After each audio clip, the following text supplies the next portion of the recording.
तो आज हम बात करने वाले हैं एक बहुत ही ज़्यादा महत्वपूर्ण और एक महान युद्ध की।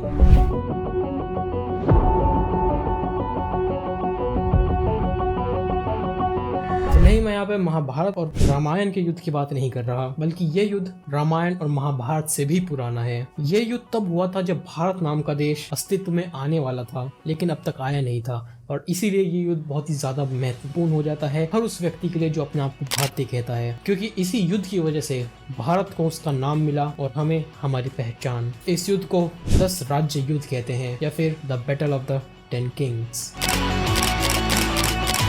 अब यह युद्ध कोई आम युद्ध नहीं है, बल्कि ये पूरे मानव इतिहास का सबसे पहला युद्ध है। अब इसको मानव इतिहास का सबसे पहला युद्ध क्यों कहते हैं? क्या इससे पहले कभी युद्ध हुए नहीं? हुए होंगे, लेकिन बदकिस्मती से हमारे पास उसके कोई भी रिटन रिकॉर्ड्स मौजूद नहीं है। यही सबसे पुराना युद्ध है जिसके रिटन रिकॉर्ड्स हमारे पास मौजूद है कि हाँ, ऐसा एक युद्ध हुआ था। इसका मेंशन हमें ऋग्वेदा के 7वें मंडल में मिलता है, और क्योंकि ऋग्वेद में इसका मेंशन मिलता है तो इसीलिए लोग ये मानते हैं कि ये युद्ध या तो तब हुआ था जब ऋग्वेद लिखी जा रही, या फिर ऋग्वेद से भी पुराना युद्ध है, क्योंकि इसका मेंशन हमें ऋग्वेद में मिलता है।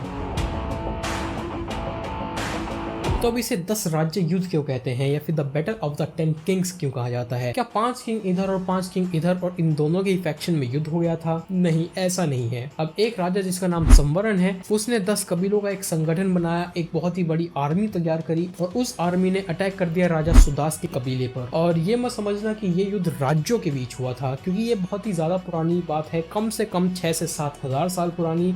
उस टाइम पर कबीले हुआ करते थे, और इन्हीं छोटे बड़े कबीलों के अंदर से 2 कबीले थे जिनके बीच में युद्ध हुआ था, भरत कबीला और पुरु कबीला। भरत कबीले के हेड राजा सुदास थे, जो कि इस युद्ध को जीत जाते हैं, और उन्हीं के कबीले के नाम पे हमारे देश का नाम यानी भारत पड़ता है। दूसरी तरफ पुरु कबीले के राजा थे संवरण, और संवरण के नेतृत्व में ही इन्होंने 10 कबीलों को एकजुट करके एक पूरी की पूरी आर्मी तैयार कर दी थी, और इसीलिए इसको कहा जाता है बैटल ऑफ द 10 किंग्स। ऐसा नहीं था कि 5 इधर थे 5 इधर थे, बल्कि 10 के 10 इधर थे, और इनके खिलाफ राजा सुदास थे, यानी 10v1 चल रहा है इधर। जैसे साउथ की पिक्चर में होता है ना कि 10 गुंडे आते हैं और अपना हीरो 10 के 10 को धूल चटा देता है, तो यहाँ पर भी कुछ ऐसा ही काम हुआ। इन्होंने 10 कबीलों का एक संगठन बनाया, एक समूह बनाया, और हमला कर दिया राजा सुदास के ऊपर। लेकिन क्योंकि राजा सुदास इस बैटल के हीरो हैं, तो वो जीत जाते हैं डिस्पाइट द ऑड। अब दोनों ही राजाओं की आर्मी पे एक बार नजर डालते हैं। राजा संवरण ने जो 10 कबीलों को एकजुट करके जो आर्मी बनाई थी, उस आर्मी के अंदर 65,000 सैनिक थे। 65,000 एक बहुत बड़ा नंबर होता है। और जरा अनुमान लगाओ, क्योंकि राजा सुदास से ये बैटल जीतते हैं, तो उनके पास कितने सैनिक होंगे? 6,500 सैनिक। हाँ, मैं मजाक नहीं कर रहा हूँ। राजा सुदास के पास 6,500 सैनिक थे, राजा संवरण के पास 65,000 सैनिक थे। लेकिन इतने बड़े डिफरेंस के बाद भी राजा सुदास से युद्ध जीत जाते हैं। अब राजा सुदास इस युद्ध को कैसे जीतते हैं उससे बाद में आते हैं, लेकिन उससे पहले हमें यह जानना होगा कि ये युद्ध हुआ ही क्यों था।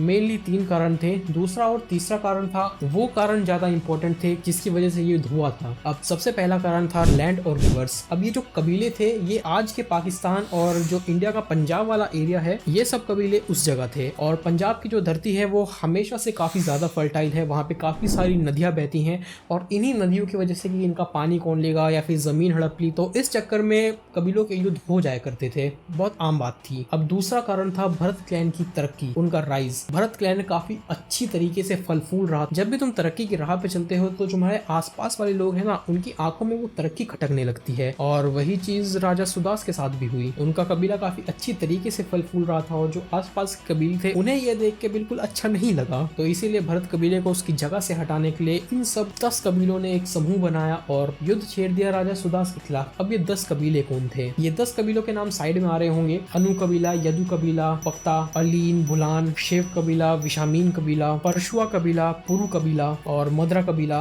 शायद मैं 10 के 10 नाम ले लिए हैं। तो इस युद्ध का दूसरा रीजन था भरत कबीले की तरक्की। तीसरा और सबसे बड़ा रीजन, ईगो। किसकी ईगो? राजा सुदास या राजा संवरण की ईगो? नहीं। 10 कबीलों की ईगो? नहीं। ऋषि विश्वामित्र और ऋषि वशिष्ठ के बीच का आपसी मतभेद, उन दोनों का ईगो। अब तुम लोग कह सकते हो कि यार युद्ध तो ये राजाओं के बीच में हुआ था, ऋषि कहाँ से बीच में आ गए? तो ये जानने के लिए मैं तुमको थोड़ा सा एक हायरार्की स्ट्रक्चर बता देता हूँ। उस टाइम पे जो कबीले हुआ हुआ करते थे उनका हेड राजा होता था ऑब्वियसली, जो सबसे ज्यादा पावरफुल होता था, जिसके पास सबसे ज्यादा ताकत होती थी।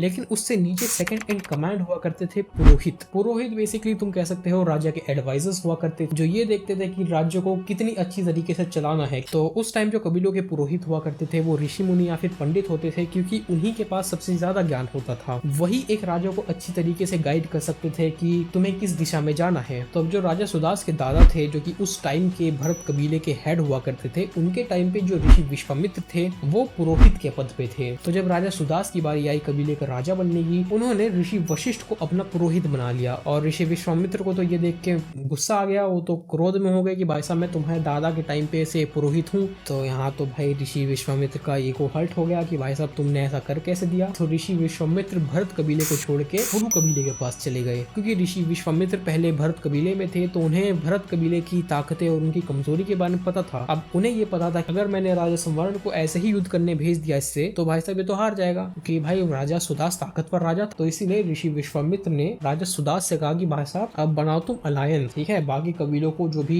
सुदास से नफरत करते हैं उनको साथ मिलाओ, एक बड़ी आर्मी बनाओ और तब युद्ध करो, ताकि सुदास के पास कुछ भागने का मौका ही ना बचे। तो अब फाइनली बात आती है कि इतनी बड़ी आर्मी होने के बावजूद राजा संवरण हार कैसे गया, राजा सुदास जीते कैसे। सिर्फ 6500 सोल्जर्स के साथ उन्होंने 65,000 सैनिकों को हरा कैसे दिया। अब इसके दो कारण हैं, पहला बैड इंजीनियरिंग, दूसरा गुड इंजीनियरिंग। हम मैं बताता हूँ कि बैड और गुड इंजीनियरिंग से मेरा मतलब क्या था। अब ये जो युद्ध हुआ था ये रावी नदी के तट पर हुआ था, जिसको उस टाइम परुष्णी नदी के नाम से जाना जाता था। तो भाई साहब जो संवरण की सेना थी उन्होंने क्या करा, उन्होंने एक डैम बना दिया कि भाई साहब जब राजा सुदास की सेना आएगी तो भाई साहब डैम तोड़ देंगे और सेना बह जाएगी। लेकिन बदकिस्मती से वो डैम बनाते बनाते ही टूट गया। तो राजा संवरण की आधे से ज्यादा सेना तो भाई साहब उसी नदी में बह गई। तो जो बची हुई सेना थी जब वो युद्ध करने आई, तो अब यहाँ से आती है राजा सुदास की गुड इंजीनियरिंग। अब ये युद्ध है ये बहुत ज्यादा पुराना है, कम से कम 6 से 7 हजार साल या फिर उससे भी पुराना हो सकता है, उसकी जानकारी हमें नहीं है क्योंकि एग्जैक्ट डेट हमें नहीं पता। लेकिन उस टाइम पे लोहे के हथियारों से लोग युद्ध नहीं करते थे, उस टाइम पर तांबे या पीतल के हथियार हुआ करते थे, क्योंकि उस टाइम पर लोहे की खोज उतने बड़े स्तर पे नहीं हुई थी। और यहीं पर आती है